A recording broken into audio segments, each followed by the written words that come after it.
नेपाल अहिले 156 को रनमा पुगिसकेको छन्। अझै 5 ओभर बाँकी छ। अब 5 ओभरमा कति रन हुन्छ हेरौँ।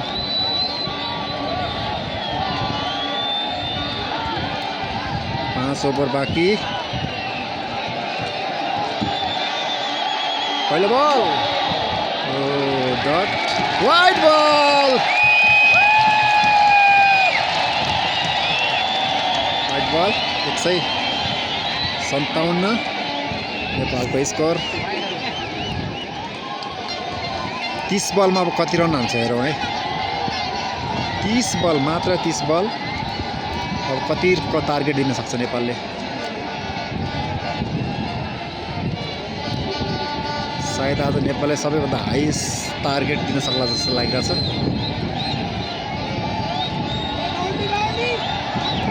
गुल्लु भाइ अरे यार वाइड लगालग 2 वाइड।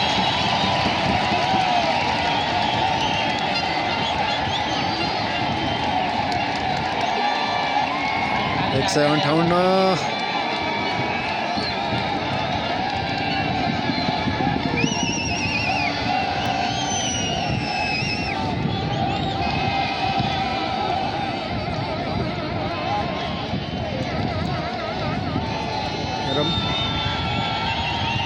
यो बललाई वाइड बल लरे 3टा नन स्टप वाइड।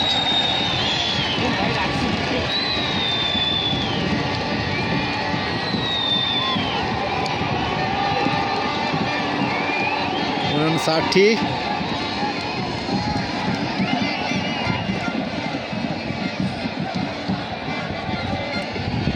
259 को स्कोरमा पुगिसकेको छ नेपाल अहिले।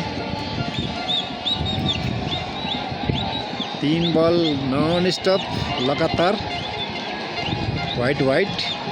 गुलसन झालाई यो चौथो बल फेरि यो पनि यो खेलिदिएका छन् 1 रनको लागि।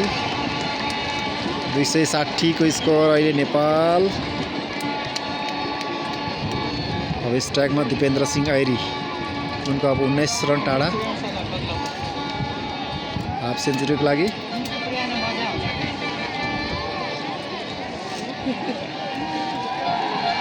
दुवैजनाले एक छक्का त हानिसकेका छन्। दिपेन्द्र सिंह ऐरी र गुलसन झाले चाहिँ।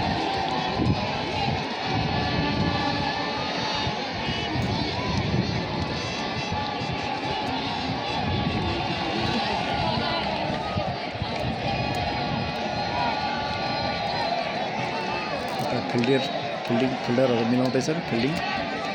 फिल्डिङ मिलाउँदै यता युएसको खेलाडीहरू यता नेपालले अब धोबी हान्दैछ भनेर होला सायद। यो बललाई उडाइदिएका छन् 1 रनको लागि दिपेन्द्र सिंह ऐरीले। बलरकै माथिबाट उठाइदिएका थिए।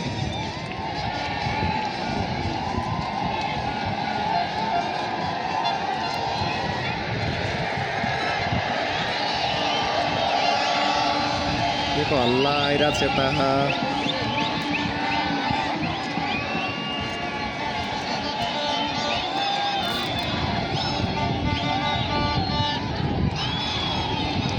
पैँतालीस ओभरको दोस्रो बल अनि तेस्रो बल।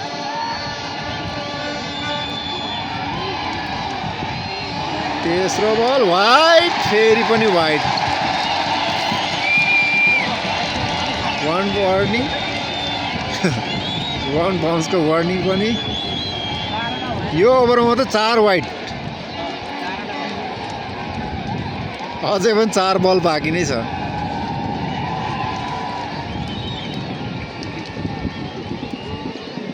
चार 2 6 अझै 2 बल अझै 4 बल भन्दा त 10 बल खेल्नु भयो 1 ओभरमा।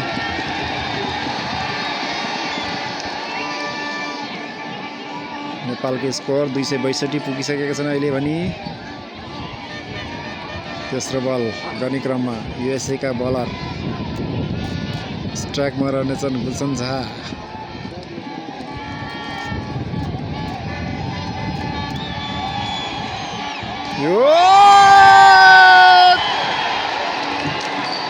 विकेट गुलसन झाको विकेट।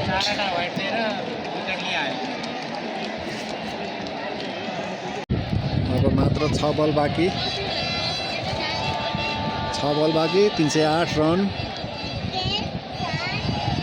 नेपालको त्यो स्पिनर आउँछ कि फास्ट बलर रहेछ। स्ट्राइकमा रहनेछन् अब फेरि पनि हाम्रो आरिफ शेखले त 1 रन खेलिदिएका छन्।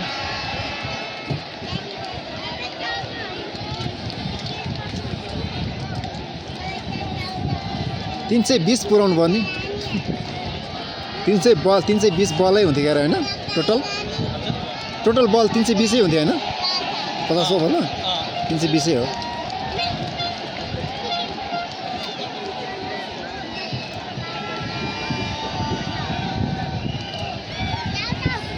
सोमपाल कामी स्ट्राइकमा।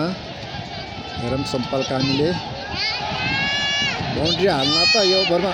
वाइड बल नो बल यार। नो बल यार।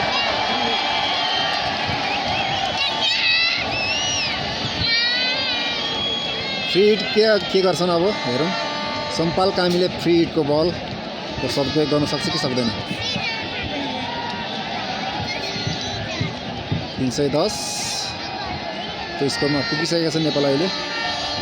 नो बल फ्री हिट बल यो बलमा सोमपालले सदुपयोग गर्न सक्छ कि सक्दैन? हेरौँ यो बललाई भने 6 रनका लागि हानिदिएका छन्। 6 रन कि 4 रन हो यो? 4 रनका लागि सदुपयोग एकदमै राम्रो। सोमपाल कामीको पहिलो बाउन्ड्री यो चाहिँ।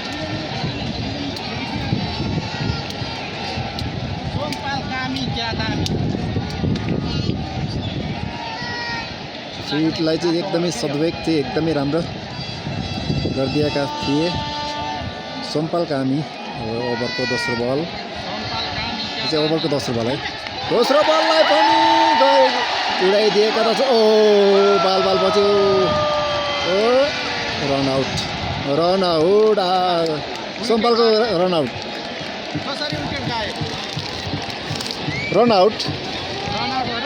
भयो हो। रन आउटै हो।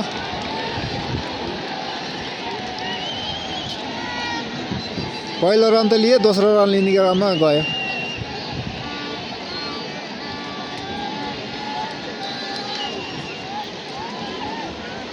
नन्दन यादव आई क्या?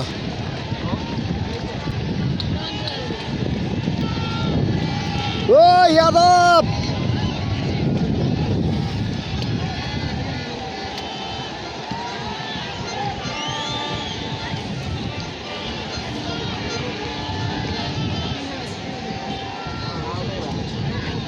रन आउटै हो। नन्दन यादव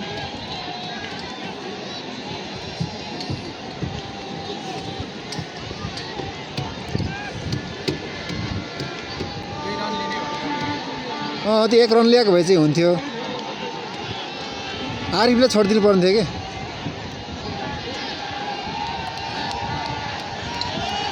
नन्दने 1 रन लिनु छ भने ल ठिक छ त्यसले स्ट्राइक गरेको ठिकै हो। अब 2 बल त 1 चौका हाने नि भयो।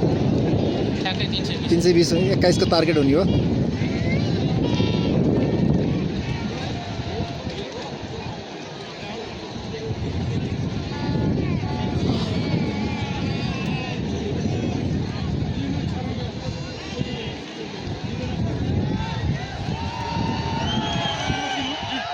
यो ल के गरे यार?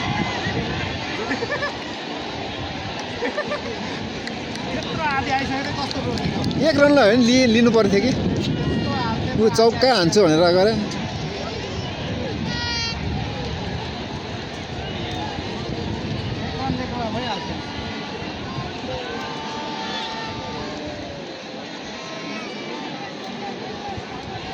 उसले लास्ट बल चौका छक्कै हान्छ भनेर गरेकै लास्ट बल हेरौँ आरिफले कस्तो गर्छ है किनभने नन्दनलाई फर्काइदिएका छन् आधी क्रिजबाटै यो अन्तिम बल सायद लाग्छ अन्तिम बल हो कि यो बललाई त खेलिदिएका थिए के गरे कस्तो यार लास्टमा के गरे कि यिनीहरू